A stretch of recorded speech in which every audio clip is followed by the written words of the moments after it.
जी, जब से मैं प्रेग्नेंट हूँ तब से मेरे पर जुल्म हो रहा है। एक्चुअली ये लोग मुझ पे फिजिकल, मैं जब एक साथ थी फिजिकल बहुत टॉर्चर किया, जिसके सारे मेडिकल प्रूफ मेरे पास है। मैं हॉस्पिटल में भी एडमिट थी। इन्होंने मुझे गला दबा के मारने की कोशिश की। मेरे गले में जो दुपट्टा था इसको मारने की कोशिश किया फंदा डाल के। तो मैं इस बारे में मैं कंप्लेन करने की कोशिश की, पर मेरी कंप्लेन मटिया बुरुज के थाना ने भी नहीं ली, ना ही इकबालपुर के थाना ने ली। हाँ, मेरा जब म्यूचुअल हुआ तभी से इन्होंने मुझे फ्लैट लेने के लिए प्रेशर किया, जिसके सारे प्रूफ है। मुझे 2 बार 3 बार फ्लैट दिखाया भी गया। पर आप लोगों को पता है जो बांग्लादेश से यहाँ पर ट्रांसफ़र ईजी नहीं है, पैसा ट्रांसफ़र ईजी नहीं है, इसलिए मैं कुछ कर नहीं पा रही थी। तो तब इन्होंने मेरे साथ ख़राब व्यवहार स्टार्ट कर दिया। मैं गवर्नमेंट से अपना न्याय चाहती हूँ, मुझे इंसाफ मिले, मैं ये चाहती हूँ, क्योंकि मैं बांग्लादेश में भी जाके सही से रह नहीं पा रही। मुझे एमपीएससी फेस करना पड़ रहा है, इनके ईमेल की वजह से, इनके फैमिली के टॉर्चर की वजह से मुझे बांग्लादेश में भी सही से नहीं रह पा रही। मुझे बहुत हैरेसमेंट का सामना करना पड़ रहा है। बड़ी पुरानी कहावत है कि मोहब्बत जहाँ मज़ा देती है वहीं सज़ा बन जाती है। ये बनता दिखा बांग्लादेश के रहने वाली सहाना सादिक के साथ, जो अपनी आँखों में मोहब्बत के सपने लिए हुए सरहदों को पार करते हुए कोलकाता पहुंची और कोलकाता के मोमिनपुर के रहने वाली मोहम्मद इश्तियाक अहमद से शादी रचाई। पर अभी उनकी मेहंदी का रंग भी नहीं उतरा था कि उसी वक्त शौहर और ससुराल वालों ने अपना रंग दिखाना शुरू कर दिया।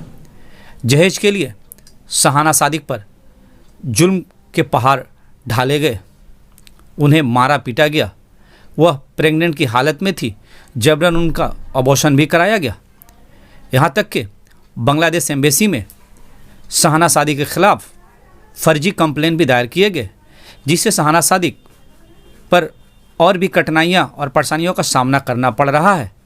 सहाना सादिक जो बांग्लादेश की एक मजलूम लड़की अभी पश्चिम बंगाल के कोलकाता में बेयारो मदरगाद सरकार से मदद की गुहार लगाती हुई घूम रही है और आखिरकार प्रेस मीडिया का सहारा लेना पड़ा अपनी बातें सरकार तक पहुंचाने के लिए। आइए देखते हैं उनकी जुबानी, उनकी कहानी। मैं शहाना सादिक हूँ, बांग्लादेश से बिलोंग करती हूँ। मेरे यहाँ के एमडी इश्तियाक अहमद के साथ शादी हुई है। वो मोमिनपुर पोस्ट ऑफिस के करीब रहते हैं, उनका पीएस इकबालपुर है। आज प्रेस कॉन्फ्रेंस करने का मकसद ये है कि मेरे हस्बैंड और उसकी फैमिली मुझे धमकियाँ दे रहे हैं और मुझे हैरेसमेंट किया जा रहा है, जिसके सारे प्रूफ मेरे पास है, कॉल रिकॉर्ड है। और इन्होंने मेरे एम्बेसी में भी बहुत बार ईमेल किया झूठ बोल के, जो मैं टेररिस्ट हूँ। उसके बाद मेरे पर बहुत गंदे गंदे आरोप लगाए गए, जिसकी वजह से मैं सारे डॉक्यूमेंट लेके यहाँ आई हूँ। मेरी पहले तो शादी कोर्ट मैरिज हुई थी, उनके बाद मैं जब प्रेग्नेंट हो गई तो इन्होंने मेरा एबॉर्शन करा के इनकी माँ और इन्होंने मिलके मेरा झूठ बोल के एबॉर्शन करवाया। उसके बाद ये लोग ने मुझे छोड़ दिया। मैंने उनसे कांटेक्ट करने की बहुत कोशिश की, इन्होंने मेरे साथ कांटेक्ट नहीं किया, उल्टा मुझे मार के मेरा पासपोर्ट लेके चले गए। तब मैं यहाँ पर बीमार होके बहुत बार हॉस्पिटल में एडमिशन हुई, तब भी इन्होंने मेरी कोई परवाह नहीं की। मैं काफ़ी परेशान हो गई थी। जब इन्होंने मुझे धमकी देना स्टार्ट किया, जो ये लोग मुझे इलीगल इमिग्रेंट बोल के फंसा देंगे, तब मैंने थाना में जाके कंप्लेन किया। और वहाँ इकबालपुर थाना में, और वहाँ एक एफआईआर दर्ज हुआ। तब जाके इन्होंने म्यूचुअल करने का फ़ैसला लिया। तो इन्होंने म्यूचुअल किया, वहाँ शमसुज्जमान अंसारी थे, उसके बाद एक काउंसलर इकबाल अनिल इकबाल शम्स थे, उन्होंने मिलके हमारा म्यूचुअल करवाया। उसके बाद हम एक साथ रहने लगे। एक साथ रहने के टाइम हमें इनकी माँ और इन्होंने मिलके बहुत ही टॉर्चर किया, जिसके सारे एविडेंस मेरे पास है। मैं जब पुलिस को कंप्लेन करती थी इस बारे में, मेरा कोई सुनता नहीं था। तब मैं मटिया बुरुज में रह रही थी। सारा ऑर्गेनाइज इनके बहनोई मोहम्मद नदीम ने किया, वही इनका देखभाल करता था उस टाइम। मुझे अगर कोई भी प्रॉब्लम होती थी, मेरा कोई आवाज़ सुनने वाला कोई नहीं था, और मुझे घर में भी बात करने नहीं दिया जाता था। मुझे घर से निकलने नहीं दिया जाता था। मैं 2 बार भागने की कोशिश की, इन्होंने मुझे भागने तक नहीं दिया, बाहर से लेके आ गए और मुझे बहुत मारा गया उस टाइम। आपकी शादी अरेंज मैरिज हुई थी या लव मैरिज हुई थी और कब हुई थी शादी? हम एक दूसरे को बहुत पहले से जानते थे, पर मैरिज अरेंज ही हुई थी। कब हुई थी शादी? अरेंज हुई थी 26 मई 2023 को, और कोर्ट हुई थी 10/3/2023। शादी के बाद से ही आपके ऊपर ये जुल्म हो रहा है? जी, जब से मैं प्रेग्नेंट हूँ तब से मेरे पर जुल्म हो रहा है। अभी आप कहाँ रहती हैं, किसके साथ रहती हैं अभी? अभी मैं अकेली ही हूँ। मैं अभी अपने फैमिली के साथ ही रहती हूँ। कहाँ कहाँ रहती हैं? बांग्लादेश में रहती हूँ। तो आपने कंप्लेन किया कहीं थाने में, कोर्ट में कुछ? एक्चुअली मैं 2 बार इकबालपुर थाना में गई, उन्होंने मेरी कंप्लेन दर्ज नहीं करवाई। जिस दिन इन्होंने मुझे मारा 21 नवंबर 2023 में, मैं अपने ससुराल गई थी अपने चीज़ें लेने के लिए। इन्होंने मुझे धक्के देके घर से निकाल दिया, बहुत मारपीट कराया, आसपास के लोगों को जड़ किया और इन्होंने काफ़ी मारा, मेरे मोबाइल तोड़ दिया। फिर भी मैंने इनके कंप्लेन नहीं करवाई। मैं इकबालपुर में गई थी, जो 100 में कॉल किया था मैंने। 100 में कॉल किया तो पुलिस आई? 100 में कॉल करने के बाद पुलिस आई, तब वहाँ पर थोड़ा मतलब वो मार रहे थे मुझे बहुत, आसपास बहुत सीसीटीवी जो भी चेकअप करेंगे तो पता चल जाएगा। बहुत इन्होंने बहुत हंगामा लगाया हुआ था, मेरे नाम पे बहुत गंदी गंदी गालियाँ दे रहे थे, मेरी सास और मेरे ससुर मिलके। आपका जो मिसकैरेज हुआ वो कितने महीने का था? 3 महीने से ज़्यादा था। क्या किस तरह का टॉर्चर किया जा रहा है? आपने सिर्फ कहा कि टॉर्चर किया जा रहा है, किस तरह का टॉर्चर? एक्चुअली ये लोग मुझ पे फिजिकल, मैं जब एक साथ थी फिजिकल बहुत टॉर्चर किया, जिसके सारे मेडिकल प्रूफ मेरे पास है। मैं हॉस्पिटल में भी एडमिट थी, इन्होंने मुझे गला दबा के मारने की कोशिश की। मेरे गले में जो दुपट्टा था इसको मारने की कोशिश किया फंदा डाल के। तो मैं इस बारे में मैं कंप्लेन करने की कोशिश की, पर मेरी कंप्लेन मटिया बुरुज के थाना ने भी नहीं ली, ना ही इकबालपुर के थाना ने ली। इन्होंने बोला जो ये यहाँ का जुरिडिक्शन में नहीं है, तो वहाँ भेजा। जब वहाँ गई वहाँ भी उन्होंने कंप्लेन नहीं लिया। जब गला दबाकर मारने की कोशिश की गई तो क्या आप हॉस्पिटल गई थी? हाँ, मैं 2 दिन एडमिट थी। डॉक्टर को बोली थी आप? नहीं, डॉक्टर को खुल के नहीं बताया, पर उन्होंने मेरे निशान देखे, हाथ के निशान थे, गले में निशान था, सब निशान उन्होंने एनालाइज किया। आखिर टॉर्चर करने का वजह क्या था? एक्चुअली टॉर्चर करने का वजह है उनकी, मैं जब कोर्ट मैरिज हुई उनकी माँ ने बोला था जो इसको छोड़ देने के लिए, एबॉर्शन करा के छोड़ देने के लिए। पर मैं फिर भी अपने हक के लिए लड़ती रही, क्योंकि वो मेरे हस्बैंड है और मैं इतने दूर से यहाँ सब छोड़ छाड़ के आई हूँ, सबको मना के आई हूँ। उसके बाद मैं अपनी इज्जत की खातिर लड़ती रही सबसे। क्या जहाज वगैरह का कुछ डिमांड्स था? हाँ, मेरा जब म्यूचुअल हुआ तभी से इन्होंने मुझे फ्लैट लेने के लिए प्रेशर किया, जिसके सारे प्रूफ है। मुझे 2 बार 3 बार फ्लैट दिखाया भी गया।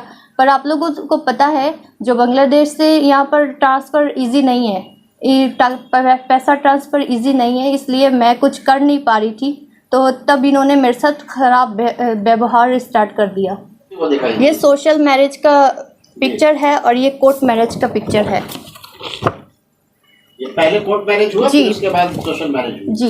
अच्छा, आपको जो मारा गया वो ये मुझे मारा गया। क्या आपके हस्बैंड और उनके घर वाले? ये मेरे गले के निशान। वो रखना नहीं चाहते हैं? वो छोड़ना भी नहीं चाहते और ना ही रखना चाहते हैं। नहीं चाहते हैं। वो फोटो पहले क्लियर कीजिए, वो फोटो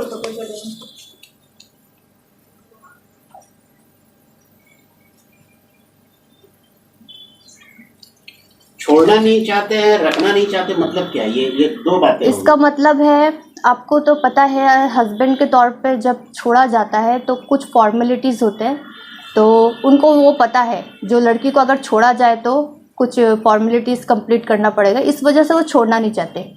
तो आप खुला क्यों नहीं ले रही हैं जब इतना जुल्म हो रहा है आपके तो? मैं इसलिए खुला नहीं रह रही, मेरी इज्जत के खातिर। मेरा यहाँ पर आपको पता है एबॉर्शन हो चुका है, मेरी शादी हो चुकी है, मेरी फैमिली को पता है, सारी फैमिली मेंबर को पता है। आप अपना कंप्लेंट बांग्लादेश एम्बेसी में नहीं की? मैं कर चुकी हूँ। तो उधर से क्या कहना उनका? वहाँ मैं खुद जाके कंप्लेन दे के आई हूँ। वहाँ तक अभी तक कोई प्रोसीड्यूर नहीं हुआ। 1 हफ्ता हुआ है मैं वहाँ पर कंप्लेन दे चुकी हूँ। आपके हस्बैंड का नाम क्या है? MD इश्तियाक अहमद। और उनके फादर का नाम क्या है? मोहम्मद मुश्ताक अहमद। अच्छा, ये क्या काम करते हैं? ये वहाँ के लोकल काउंसलर के PA हैं। कौन सा काउंसलर नाम है मालूम आपको पता है? जी देबुलिना विश्वास है उनका नाम, वार्ड नंबर 74 है। म्यूचुअल करवाया गया था। शमसुज्जमान अंसारी थे और काउंसलर इकबाल शम्स थे। ये कब हुआ था म्यूचुअल का मीटिंग कब हुआ? 18 मई को 2023। देवोलीना विश्वास से आपने बात की? मैंने उनको ये सारे प्रॉब्लम जो है उनको मैंने व्हाट्सएप में शेयर किया है। कुछ दिन पहले भी आप मीडिया के सामने आई थी तो ये मुद्दा उठा था शायद। जी उस वक्त भी कुछ मीटिंग हुई तो क्या हुआ था उसका रिजल्ट कुछ? एक्चुअली उन्होंने जब मीडिया में आई थी तभी उन्होंने मुझे मीडिया में देख के काउंसलर को बुला के म्यूचुअल करवाया। तो उसके बाद हम एक साथ रहने लगे थे। वो एक साथ रहने में इन्होंने बहुत मुझ पे टॉर्चर किया, केस उठाने की कोशिश की। कुछ केस थे थाना में, वो केस उठाने के लिए इन्होंने मुझसे हर जगह जितने जगह सिग्नेचर लेना था लेके इन्होंने मुझे वापस भेज दिया बांग्लादेश।